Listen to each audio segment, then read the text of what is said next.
foreign policy is second order at best right now for the US government and for the various EU governments, if you include intra-European relations as domestic policy. Foreign policy is second order at best.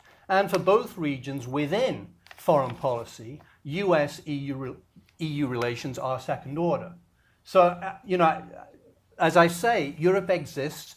These relationships are important, need to be developed. There's a question of priorities here.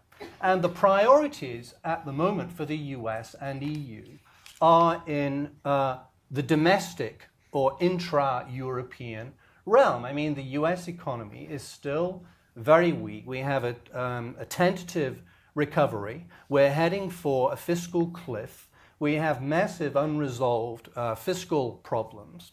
The EU is in vastly worse shape, dealing with an economic and financial cataclysm. Well, I say dealing with, confronted with an economic and financial cataclysm, failing, in my view, to deal with it at all adequately. I see in both countries a massive failure of leadership, because I think the right way forward in both places is actually reasonably straightforward. There's a consensus to support what needs to be done, and yet the political systems both in Europe and in the US seem to be incapable of doing it. Now, since the focus of this discussion is on US-EU relations, let me just make one last point on that particular aspect of it. Even though I think the most important issues are what should the US be doing about its own economy, what should the EU be doing about its own economy, there is an US-EU dimension to this. And I think it seems to me it's right to ask, has the international dimension of this problem been correctly addressed, or has international cooperation between the US and the EU, helped to mitigate this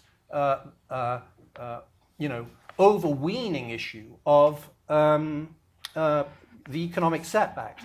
And my answer is mixed. On the one hand, I would say, I could have imagined a much worse outcome in terms of international economic relations than what we've seen. I think it would have been not implausible to predict. I'm glad to say I didn't predict it, but I think it would have been not implausible to predict back in 2008, as the severity of this catastrophe began to dawn on us, that many of the frameworks we created for international economic cooperation would actually break down. I mean, I think it would have been plausible to say we're going to see an outbreak of protectionism. We're going to see the WTO come apart. We're going to have currency wars, competitive devaluation. It's all going to go to hell. And by and large, that hasn't happened. And I think that was a sort of signal achievement, that these institutions proved sufficiently robust for those pressures to be deflected.